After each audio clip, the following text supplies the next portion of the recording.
the developments in Belarus as that country heads into the election season.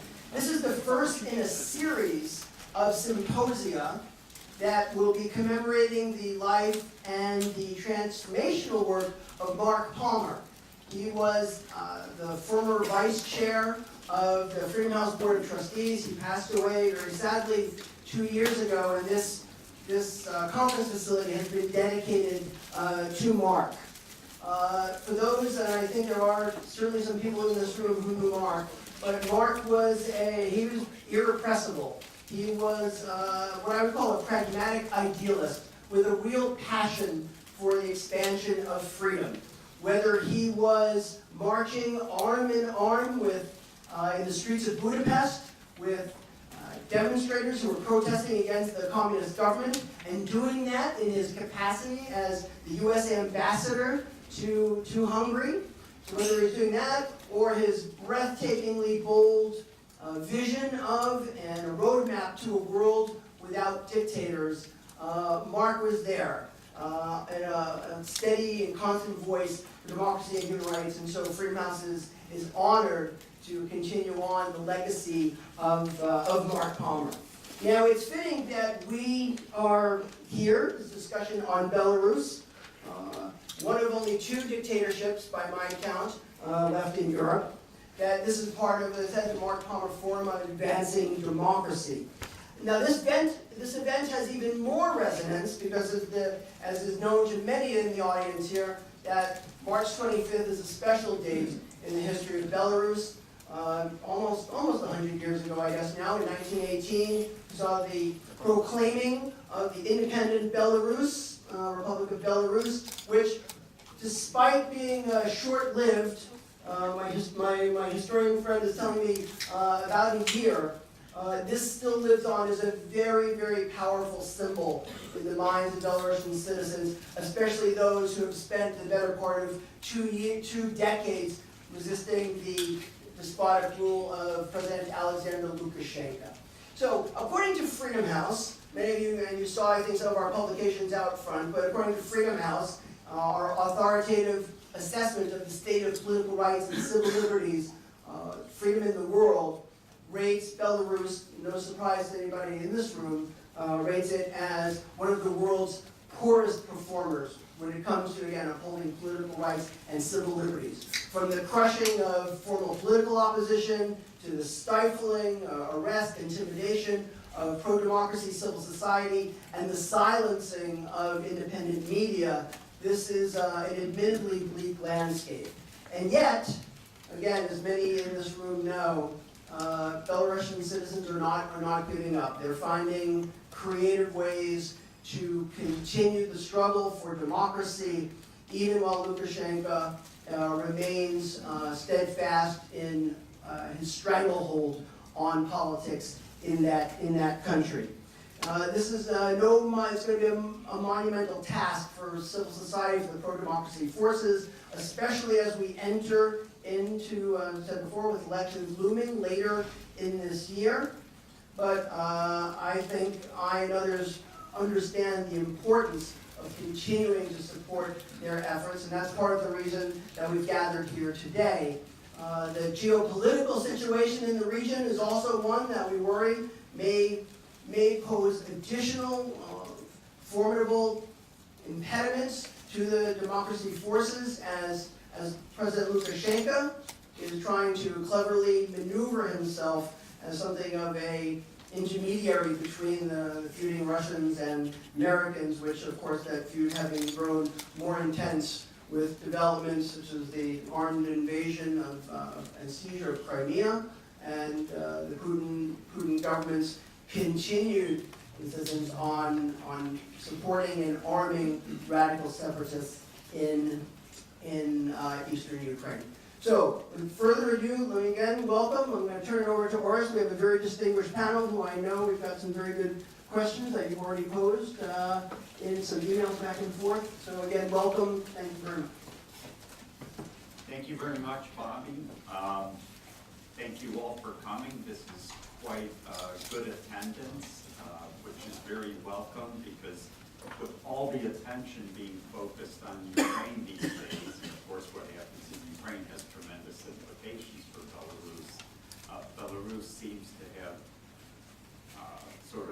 I want to say fallen by the wayside a bit, but that has been, in fact, the reality. I want to thank Freedom House, first of all, and the Belarusian American Association on this, for putting this event together. Let me give you a brief overview, sort of scene setter, and especially on the BDAs, the Belarus Democracy Acts, of which there were three, one in 2004, one in 2006, and one in 2011, because they do sort of offer a framework or baseline or guide our policy, U.S. policy towards Belarus. So they did pass all three of them with overwhelming bipartisan support, and they were signed by two different presidents. So clearly there's a consensus in the United States on the BDAs and on our, in general, our policy towards Belarus. Now, what do the BDAs do? They state a U.S. policy of strong support for Belarusian people to live in a free and independent country with human rights, democracy, and rule of law, sending a signal of solidarity to the Belarusian people and not to the regime that oppresses them. They call for the cessation of human rights abuses and curtailment of civil and political rights. We refuse to accept the results of fundamentally flawed elections that all have failed to meet OSCE standards since Lukashenko came to power. The immediate and unconditional release of political prisoners, and they also call for full accounting of the 1999-2000 disappearances of three opposition leaders and a journalist. And in fact, if you go on our Helsinki Commission website in December, thanks to Freedom House, we posted an event, a documentary on the 15th anniversary of those disappearances. The BDAs call for financial assistance and political moral support, not only for the political opposition, but for civil society more broadly, for independent media, NGOs, youth groups, independent trade unions, entrepreneurs, as well as promoting people-to-people contacts and exchanges. And given the state's media monopoly, they also support working to overcome Lukashenko's information blockade with radio, TV, and internet broadcasting to Belarus. They call for targeted sanctions. I emphasize targeted, including visa denials and blocking of assets of senior officials and people affiliated with senior officials, and those engaged in human rights and electoral abuses and undermining democratic institutions, which means that there are economic sanctions against some major state-owned companies and enterprises. And the latest BDA iteration, the BDHRA of 2011, strengthened the sanctions regime in response to this notorious December 2010 elections and the post-election crackdown. But at the same time, and I think this is important to emphasize, the legislation explicitly opens the door to the reevaluation of U.S. policy towards the Belarusian government, should it take steps towards democracy and greater respect for human rights. As for human rights and democracy, the status quo for the last 3 years, starting in 2012, because 2011 was a pretty bad year in the aftermath of the December 2010 elections. But the last 3 years, I would say the status quo more or less is holding.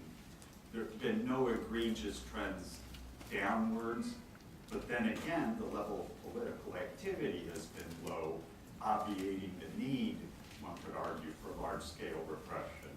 On the other hand, we haven't seen any significant changes for the better in what is, after all, pretty poor human rights record, a poor record of fulfilling its freely undertaken international commitments, including under the OSCE. A huge test will be the upcoming November 15th presidential elections, and as I mentioned before, the track record for elections over the course of the last nearly 20 years is nothing to write home about. Nevertheless, it is important for the U.S. and EU to keep pressure pressure to encourage democratic elections with adequate media access, level playing field for candidates, freedom of assembly, etc. Based on what we've seen over the last 2 decades, the chances of Lukashenko turning into a full-fledged Democrat are minuscule. And I may be even generous in saying minuscule, but I think we should respond to any positive steps the regime might take with a measured and calibrated incremental approach, such as, for instance, the partial lifting of perhaps some sanctions should all the remaining political prisoners be released and other steps taken to ease repression.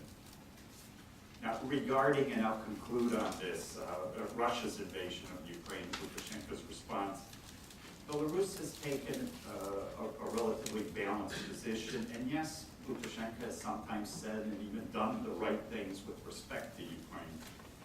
He's understandably concerned about further Russian encroachment to Belarus's independence, putting aside the fact that it is in large part due to Lukashenko's lack of economic and political reforms over the last 2 decades, the decades of his dictatorship, and it is a dictatorship, that has made his country so vulnerable to Russia. So I think the West's policy options are quite limited as long as the status quo persists. Having said that, and taking into account the somewhat different, of course, geopolitical environment, there just might be some openings for freer elections, given, for example, some polls even within the Democratic opposition for national unity and dialogue with authorities based on concerns over the loss of Belarusian independence. Indeed, some in the opposition now appear to see Lukashenko as the lesser of evil to Putin. But ultimately, a Belarus firmly rooted in Europe, which respects human rights, democracy, and the rule of law, is the best guarantee of Belarus's independence. With that, let me introduce our speakers, our distinguished panel. Ambassador Michael Kozak is a charter member of the Career Senior Executive Service of the U.S. government, currently serving as Senior Advisor to State's Bureau of Democracy, Human Rights, and Labor, DRL as it's known. He served in a number of other senior positions in the executive branch, including Senior Director at the National Security Council from 2005 to 2009, with responsibility for democracy, human rights, international organizations, religious freedom, migration, and detainee issues. Ambassador Kozak conceived and implemented a system for achieving interagency agreement on democracy promotion strategies and prioritizing resource allocation to implement them. He's also served at various PDAS, or Principal Deputy Assistant Secretary of State, and Acting Assistant Secretary of State positions for extended periods, including at DRL and Inter-American Affairs. And earlier in his career, he held a number of positions dealing with Panama and Cuba, and was Chief of Mission in Havana directly before becoming U.S. Ambassador to Minsk from 2000 to 2003. That's where I first remember I had the opportunity to meet him. He was particularly active and outspoken, and I would say Mr. Lukashenko is not a member of his fan club. To his credit, obviously. Not Lukashenko's, yours. Okay, Steve Nix. Steve joined IRI in October 2000 as Regional Program Director for Eurasia. In that position, he oversees programs in Belarus, Georgia, the Kyrgyz Republic, Moldova, Russia, and Ukraine. IRI, of course, has been very active on Belarus under his leadership. Steve joined IRI after serving 2 years as a Senior Democracy Specialist at AID. He's a specialist in political party development and judicial and legal reform in the former Soviet Union. In the 90s, he resided in Kyiv for more than 3 years, where he assisted the Ukrainian parliament in drafting crucial reform legislation, including their seminal 1996 constitution. And he also served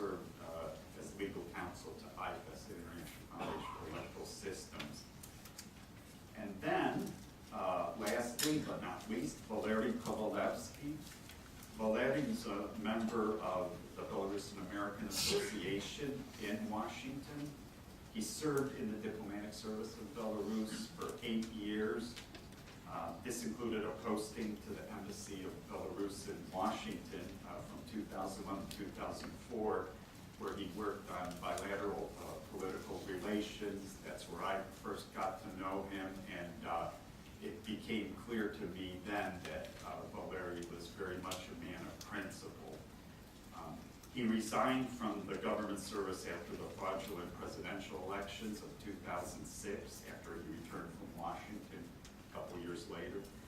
The Belarus KGB arrested Valery in early 2011, accusing him of organizing, financing, and conducting mass disturbances on the infamous night of December 19, 2010, the fraudulent elections, and charges were later dropped.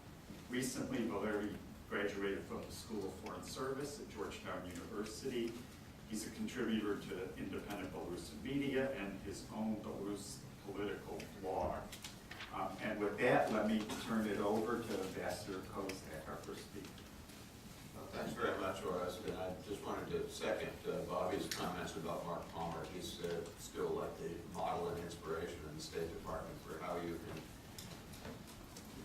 be an effective ambassador and at the same time identify with people who are struggling for democracy and human rights in their country.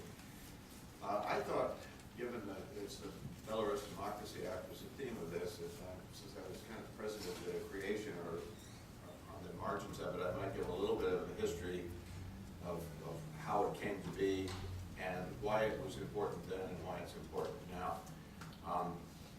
When I was first going through my hearings and so on to go out to Belarus, the staff of the Senate Foreign Relations Committee was working on a Belarus act of some kind. They'd just been out to Belarus, and it was, in fact, they, not me, I got tagged with it later, but they dubbed Belarus the Cuba of Europe. And they'd written an op-ed about it and so on, and we're working on this piece of legislation. The official State Department position was, we never favor any legislation telling the president what to do, but in this case, he said we did not oppose this and that we shared the goals of the legislation. So there it was, but it never went anywhere. It sat and sat and sat on the Senate side, mostly because Senator Helms retired, who had been the sponsor of it, and then Senator Lugar was holding it. And meanwhile, Chris Smith over on the House side decided to move his version of the bill, which was a little bit weaker at that time in terms of the imposing sanctions and visa cutoffs and so on, but still was the meaty piece of legislation. And I got back into the act, I came back on a visit, and then Senator Biden had taken up the committee, and he was like, why aren't we passing this thing? It had been held, it turned out, for years because despite the official State Department position, somebody, I think I knew who it was, but I won't speculate, had been channeling to the staff up there that the State Department didn't want the bill to move. And when Biden took over, he was like, I don't care what they think, I want to move this thing. But the argument at the time was he liked the original Helms bill better than the House bill. And I ended up going and making the argument to Mike Halsell, who was working for him, that it is better to pass the House version and get a bill through than it is to, make the perfect the enemy of the good. And my rationale then is my rationale now for why the bill is important. And I said, look, it is not the specifics in there. It's not nice for somebody to lose their visa or something like that, but that's not going to be decisive. What is decisive, though, or at least strongly helpful to people in a place like Belarus, is the regime gets its legitimacy not from internal support, because every election since '94 has been fraudulent and everybody knows it. So they depend very much on external factors to try to legitimize their rule. And there's kind of two models you can use to do that. One is the one Castro uses in Cuba, which is to constantly pick fights with the giant United States and show that he can stand up. And the message, it's really a message to his own people saying, if I can beat these guys, you don't have a chance against me. So I deserve to rule because I'm stronger than even the Americans. Now Lukashenko doesn't really have that option of picking a fight with us. We're not the nearby power, and he uses us to try to play the Russian. He's constantly trying to make an appearance of improved relations with us as a way of scaring Russia that somehow Belarus is going to join the West, and then they'll make more concessions on gas or something. And that's a constant recurring thing. So he's stuck with the option of trying to make it look like he's got more legitimacy. And this is one that a lot of other governments have used, Egypt notably over the years, where by showing that you have, what appear to be normal relationships with the United States or with other democratic governments, you're saying to your own people, look, if they accept me as legitimate, you have to accept me as legitimate too. And that's where the Belarus Democracy Act comes in, is as long as you've got that as the baseline for U.S. policy, the message is you're not going to have a normal relationship or anything that appears like a normal relationship with the United States until you actually do some of the things that are called for in the Act. So the Act to me was important more as a political symbol than for the specific provisions in it. We already had authority to withhold visas for people who'd done bad things and had used it. And we have the authority under IEPA to do economic sanctions we wanted. But this was really a policy document saying it's the bipartisan policy of the United States that you're not going to have a normal relationship with us unless or until you make some positive movement on human rights and on democracy. And that's not something that the regime is keen to do, but needs to feint at it every once in a while for purposes of dealing with Russia. And I think basically it's a good message for the people in Belarus. We don't have enough leverage to change the regime there, even if we wanted to.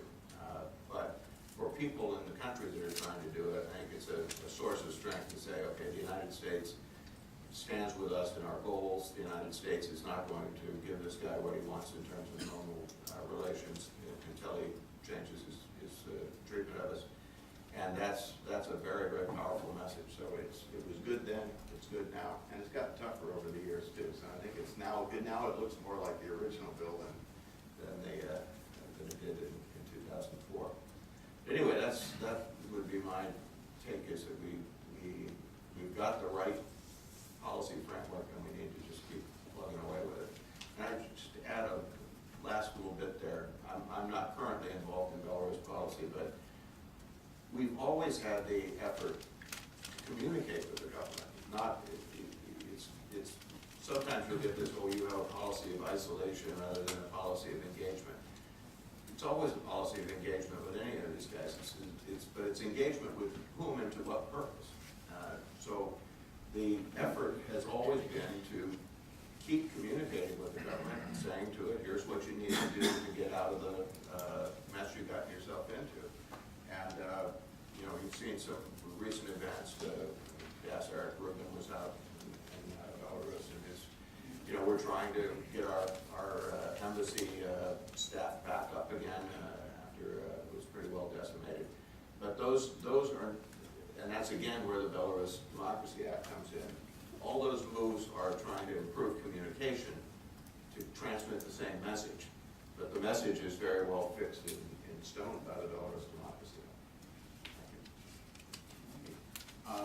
I'll just make one comment because the BDA, before turning it over, the history of that.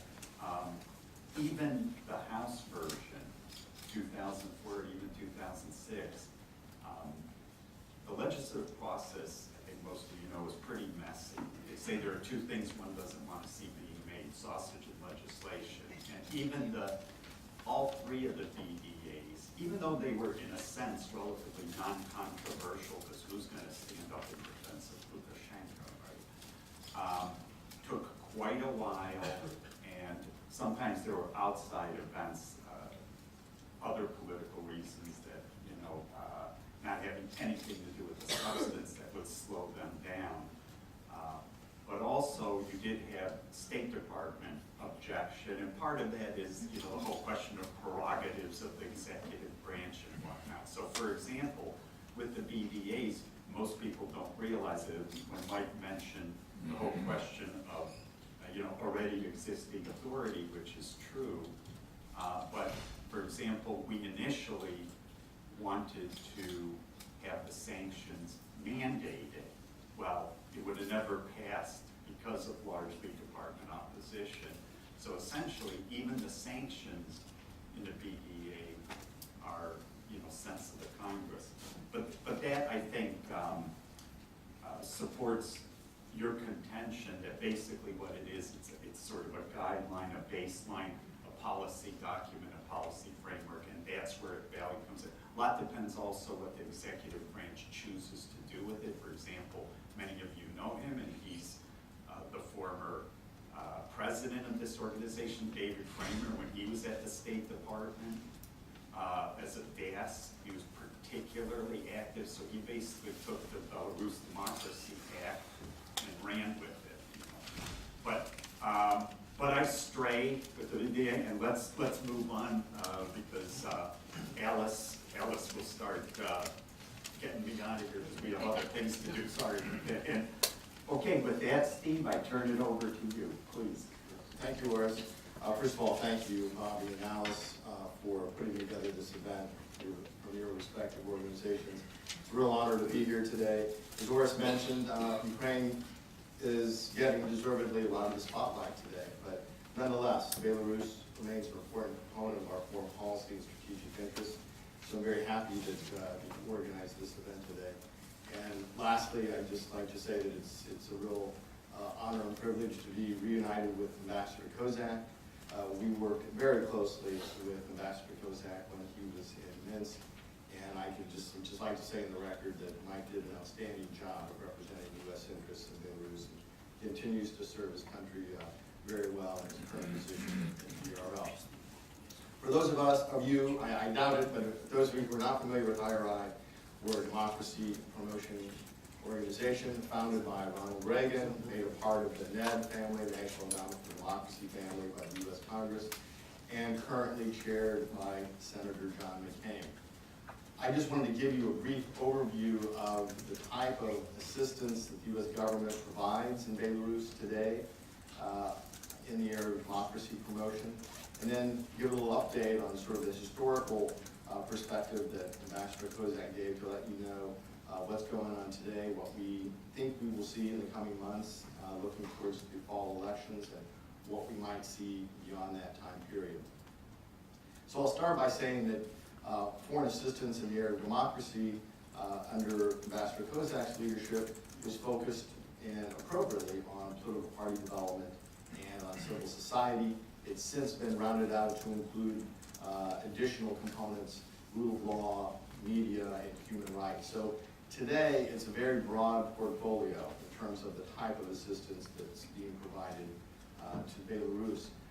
From our standpoint, we obviously focus on political parties and to some extent civil society development, because those two fields basically have merged. There are a number of people working in civil society today in Belarus that had been working successfully as representatives and activists of political parties. So we consider those movements very like-minded and both advocating for the same thing. In terms of what's going on today, I think we all know the challenges that are posed to the opposition, whether they're civil society or political parties. There's two things. The first is the regime itself, and everyone in this room knows what we're up against. A very closed society, a very repressive society, a place where people are jailed for voicing their opposition to the current government. And I'll take the opportunity today to state on the record that there are 7 political prisoners remaining incarcerated in Belarus. As our chairman, Senator McCain, likes to say, we can't forget political prisoners. We have to send them signals that we're still thinking about them and are fighting for their release. So today I would like to, at Freedom House, make an official call for the Belarus government to release Mr. Statkevich. We the other 6 political prisoners that remain incarcerated in Belarus. With regard to the other challenges, again, the regime is very repressive. What we've seen is sort of a cyclical level of repression. In the off years, in the years where we don't have local or parliamentary or presidential elections, we see the temperature go down a bit, we see the repression go down a bit. But then we see that raising again in election years, and particularly during the period of official campaigning. And so it's been an up and down situation. And again, it's a very, very difficult environment in which to operate, not knowing how much leeway, how much political oxygen you have to operate as an opposition or civil society person in Belarus. So the challenges there are many, and they're very, very difficult. But there are some bright lights. We have seen some survey data that demonstrates that the opposition is in some peril. We've seen some data that shows that in a generic ballot test, that is, if President Lukashenko was matched up with a generic candidate, no name, no party affiliation, nothing. It could be someone in this room. In the generic ballot test situation, that candidate got a little over 30% of the vote. And when you think about that and you compare it to elections in Europe and the United States, 30% of the voters are willing to support any candidate but the incumbent. And that's encouraging. And the opposition has something to build on. Secondly, again, the data that we have seen shows that there's some clear issues that can resonate with people. Because the goal is not, you can't be satisfied with 32 or 33% of the vote. In the United States, you have to get 50% plus 1. In Belarus, basically, I would predict that you need 60%, maybe 65 to overcome the falsification that we all know takes place during early voting and again on election day. So how do you get from 33% to 65%? Well, the key issues, I mean, the data supports the notion that the government is failing to provide, failing to perform in some key issues. Number 1, education. Number 2, healthcare. 3, the environment. So there are some very sound issues that the opposition can use to present themselves as an alternative to the Lukashenko regime.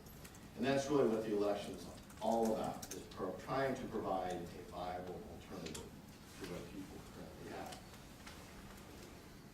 Going to the second obstacle, and that is internal. That is the frustrations that many of us have had in terms of the level of unity that has existed throughout periods of time within the Belarus opposition. So lack of unity, lack of common purpose has been a big issue. And competitiveness, the notion that one can be an opposition person but somehow boycott the election or somehow field candidates and then withdraw them to somehow remain relevant, to me is just illogical. So we disagreed with a number of positions taken by various components of the opposition. When I go back to the polling data I alluded to, the only way that the opposition could use these issues, use this ballot test data, is if they unify behind a single candidate. That's the only way they could possibly get from low 30s to 60s, the only way, in our view. And I can't get into the details of this, but I can tell you that there are some serious discussions underway among the opposition party leaders about unification. My hope is that sometime in the next several weeks, they will release the news and the outcome of whatever they decide, and our hope remains that they will decide to support a single candidate. Again, we think this is the only way to run, I'm not predicting a winning campaign, but an effective campaign and a competitive campaign that can be built upon in subsequent elections, for parliament and for local elections. So again, that's what we're working for. We have funding allocated to prepare the parties for the election, various trainings. As many of you know, we can operate within Belarus. We conduct our programming and training in various places around Europe. Vilnius is the prime one, but we operate now out of Warsaw. And we're actually doing some Belarus-related work out of our Kiev office. So it's become more of a regional approach in terms of the type of assistance and training that we can provide to Belarus civil society and political party activists. So, again, we'll have to wait and see. I hope we get some news in terms of these negotiations and discussions that are taking place. And we stand ready to assist the opposition, again, in what we hope will be an effective campaign that can serve as a building block for future work. Thank you. Thanks, Steve, and I think we share your hope for a single candidate. Valerie? Yes, thank you, Herman. Thank you very much. I was thinking that 10 years ago when the Belarus Democracy Act was adopted, we both would never be able to think that 10 years later we'll be sitting in the same panel and having the same perspective on the situation in Belarus and expressing it publicly. So I'm very grateful for this opportunity to represent the Belarusian American Association in Washington, D.C. I'm grateful to Freedom House for hosting us here, and especially to Sofia Orlovsky, who was with us all the way, who supported the idea, and was very, very instrumental in this effort. So I would like to briefly outline my remarks here today. I would like to speak about the situation back in Belarus, the context in which the Belarus Democracy Act was finally adopted. It was not the first attempt, but it was effective back then. I would also like to speak about the influence of the conflict in Ukraine on Belarusian opposition and on the international standing of Belarus. Also, the question that I would like to talk about, and I also welcome you to think about, is what conditions for re-engaging Belarusian authorities should be there. Should it be just clear approach, no preconditions, or should we see some response from the government of Belarus? So 10 years ago, the situation of human rights in Belarus was as complex as it is today, and Lukashenko has been very consistent with this. It's never been easy for the civil society and political opposition of Belarus throughout his 20 years of rule.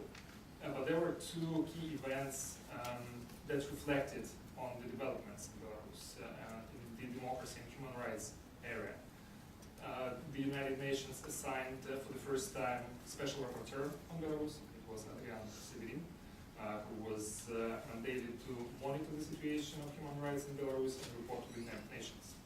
So the human rights abuses in Belarus have reached the point when the international community finally paid attention on such a level that they established a mechanism to monitor the situation. And the second was that Lukashenko held a referendum in Belarus. The referendum to remove two-term limit for a person to be a president of the country. And it was a very special moment when Lukashenko decided to do this. It was right after the Beslan terrorist act. Russia was so much preoccupied with these internal problems, with this huge tragedy, that Lukashenko moved in and announced that he is having this referendum. Russia couldn't weigh in because, again, it was preoccupied with this, with the aftermath of this tragedy. And to Belarusian, it was clear what would be the result of these elections. Since 1995, no election, no referendum was recognized as fair and free, and its results have never been recognized as legitimate by the international community. So it was the end of hope that the change to Belarus might come under the constitutional terms, under the conditions that one person can hold the office just for 2 times. Lukashenko won, or made the result himself, and he remained in power ever since. Situation today does not differ drastically from those times. It has become worse, probably in many respects. The conditions are also very difficult. The civil society, political opposition, human rights defenders. We still have UN special rapporteur on the situation of human rights in Belarus, but this time it is Miklos Karashti who holds this position since 2012. There are 6 political prisoners in Belarus. One of them is Nikolai Statkevich, who used to be presidential candidate at elections in 2010. And Lukashenko dismisses all calls to release these prisoners, to rehabilitate them, and to reinstall their political rights, to enable them to participate in the political process in Belarus. And with this defines Lukashenko, it is very possible that for the first time in the history of Belarus, a presidential candidate from previous elections will still be imprisoned by the time of new elections. And that's reflective of the view of Lukashenko of the political process, his disdain for political dialogue, for political competition, and for political opposition in general. Unfortunately, Belarusian opposition has not recovered from the crackdown of 2010 elections. It is at loss right now. What should be done? What is the strategy to challenge Lukashenko? How this issue should be approached, and how the problem of bringing change to Belarus should be handled. There are no clear names of possible candidates. There is no clarity about whether to boycott it or to have a single candidate. As Mr. Nix just mentioned, that there are different approaches to this. But for Belarusian opposition, the situation is further exacerbated by the events in Ukraine. Because in one way it was an inspiration, but on the other it was confusion to the Belarusian forces. Inspiration because it proved that the popular protest against repressive, corrupt regime can be effective, and that such government can be toppled. At the same time, it is confusing because it showed that Russia stops at nothing to prevent and to disrupt the European choice of Ukrainians. So currently there's a debate in the Belarusian opposition circles and civil society circles whether it is a good idea at all to challenge Lukashenko in these very complex international circumstances, in this regional context. Because the logic is that if we challenge Lukashenko through protest, and Lukashenko is known as very pro-Russian, Moscow can be very irritated, very alerted by this development, and they can interfere in the situation in Belarus, not just politically, but also militarily. And this can lead to the loss of independence of Belarus. So the situation is quite difficult. The influence of Ukrainian events on Belarusian international standing has been even more visible. Lukashenko has been quite balanced in his position in Ukraine. Balanced meaning that he said and done things that were expected of him. At times it means that he's been very contradictory, saying that he stands with Russia for as long as necessary, and he honors all commitments with Russia. At the same time, he speaks about territorial integrity and sovereignty and independence of Ukraine.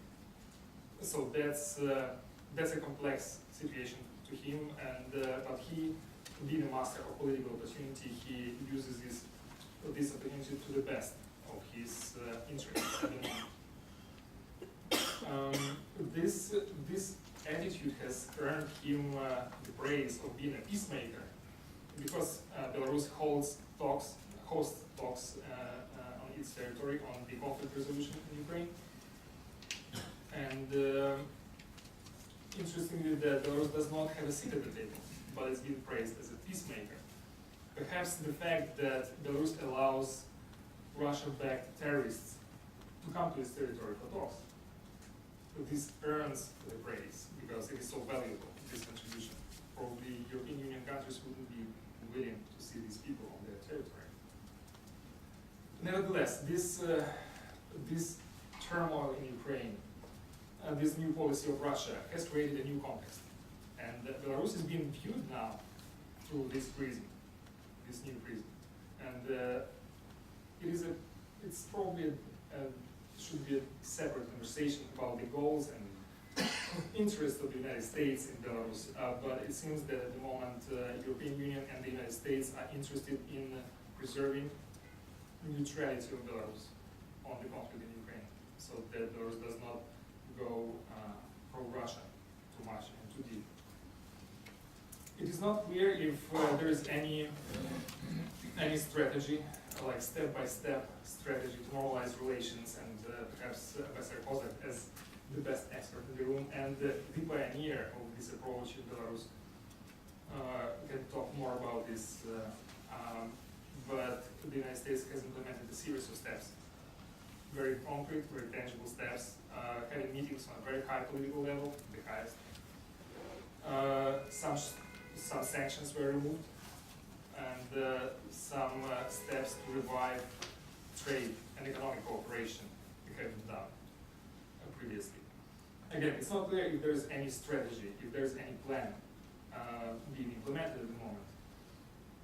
Last December, Assistant Secretary of State Victoria Nuland mentioned publicly that the State Department submitted to the Minister of Foreign Affairs of Belarus its suggestions on improving the relations. But this has never been, there was no response, public response from the Belarusian side. And in this situation, when the United States has been so practical, so material in its positive steps towards Belarus, Belarus has shown no response whatsoever on the issues that have been raised in the Belarus Democracy Act, like human rights, democracy, freedom of speech, etc., and of course political prisoners still there.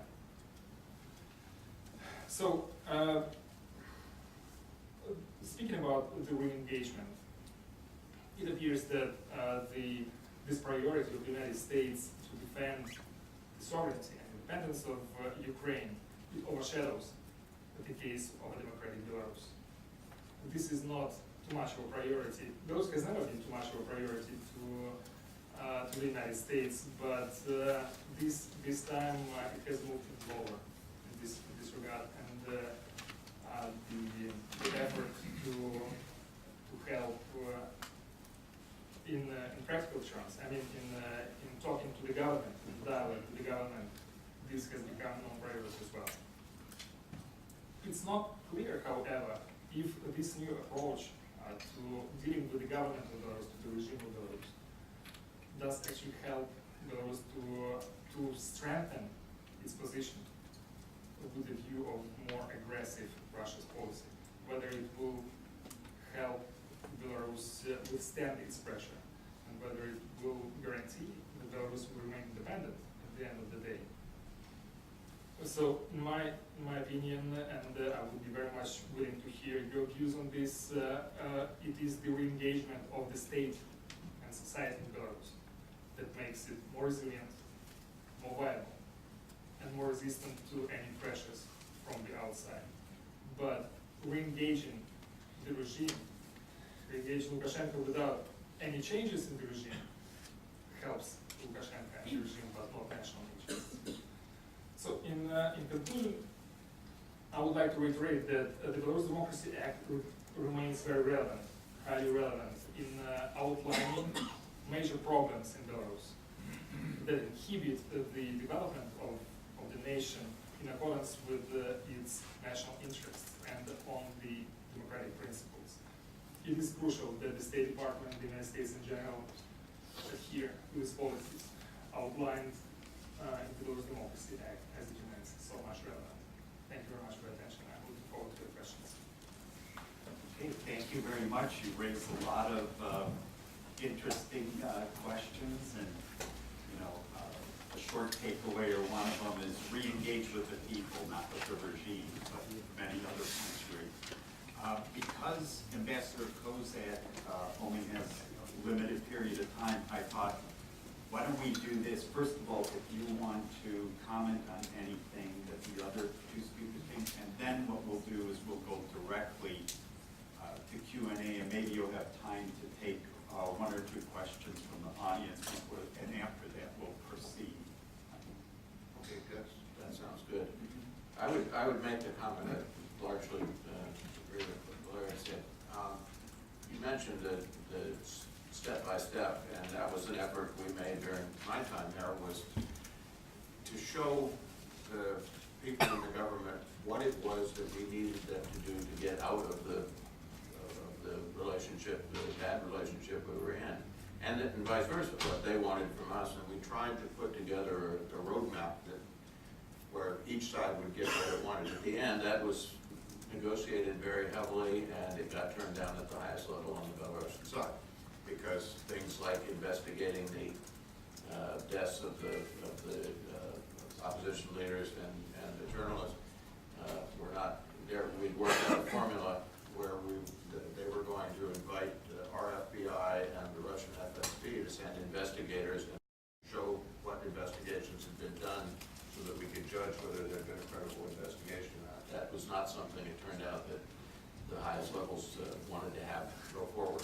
And likewise, some of the adjustments on election procedures and laws and so on.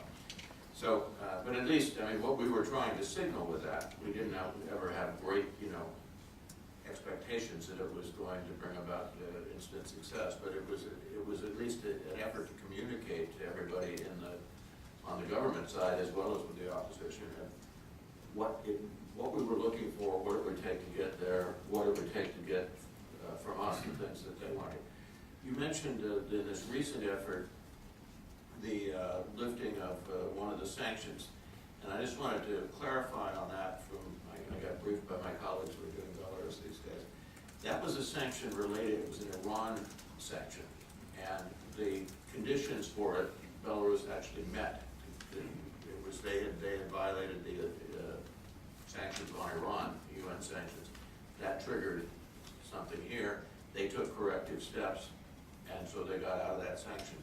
Other of the sanctions, which are tied to human rights performance, like the release of the political prisoners that you mentioned, they haven't done those things, so those sanctions remain in place. And I think that's important to differentiate, that there, some sanctions are human rights based, some are based on other behaviors. And so when you see one changing, that doesn't mean that we're about to give up on all the rest. I'd say finally, as I mentioned before, our ability to engage with the Belarusian people has been very limited by the cutback in our embassy. That was one of the consequences of the rounds of sanctions on human rights grounds. So we do have an interest in seeing that cap on the number of people we have increased. That's one of the goals in this dialogue, is to try to get the government to give us permission to have more people there. So in one sense, it may be helping the government in terms of engaging with them, but it's also aimed at helping the people. And that's the very small type of steps that people are looking at these days. Why don't we take a couple questions from the audience now, and why don't you wait for the mic, and well, I'll say this later, but I'll say it now. If you're making a comment, keep it concise and hopefully with a question mark at the end of it. But feel free to comment, because we want to hear views. So, okay, gentlemen.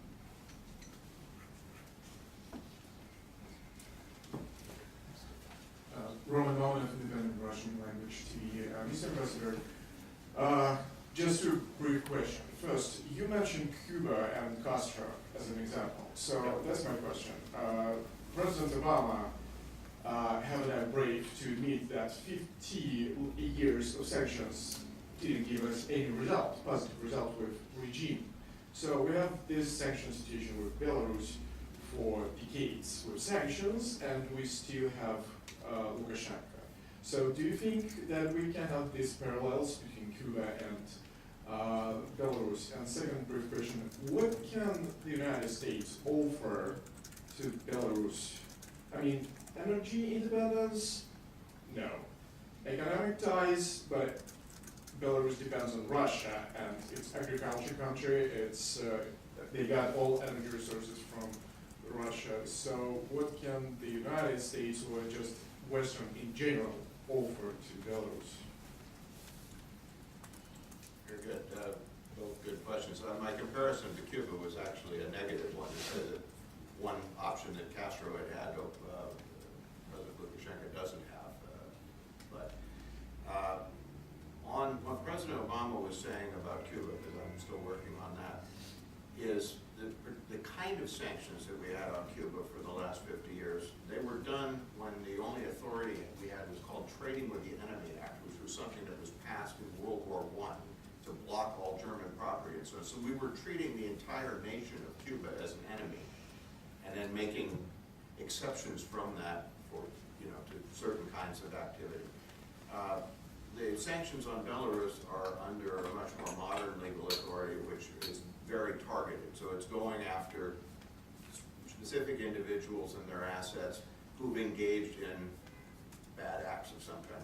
And for the most part, it's in the case of human rights violations, or in the one case I mentioned, it was because they had breached the UN sanctions on Iran. So, I mean, President Obama is not against those kinds of sanctions, and we've used them all over the world and continue to use them.